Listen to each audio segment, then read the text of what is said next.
Soccer బంతి భౌతిక శాస్త్రం గురించి పరిచయం చరిత్ర. ఒక సాకర్ బంతి భౌతిక శాస్త్రాన్ని ధిక్కరిస్తున్నట్లుగా గాలిలో ఎందుకు వంగగలదో మీరు ఎప్పుడైనా ఆలోచించారా?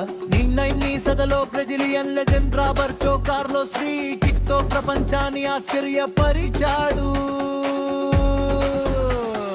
బంతి గోడ చుట్టూ అసాధ్యమైన వంపుల వంగి నెట్లోకి దూసుకెళ్ళింది. అభిమానులు దానిని బనానా కీకని పిలవడం ప్రారంభించారు. ఎందుకంటే బంతి మార్గం మరటి పండులాగా కనిపించింది.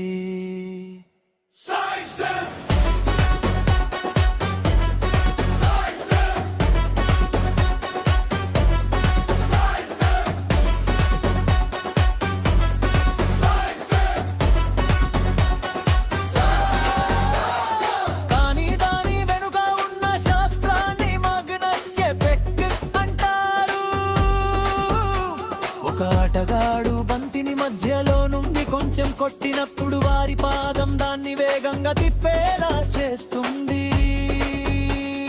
బంతి ఎగిరినప్పుడు ఒకవైపు గాలి స్పిన్ ఉన్న దిశలో కదులుతుంది. తద్వారా అక్కడ గాలి పీడనం తగ్గుతుంది. మరోవైపు గాలి స్పిన్ కు వ్యతిరేకంగా నెట్టి ఒత్తిడిని పెంచుతుంది.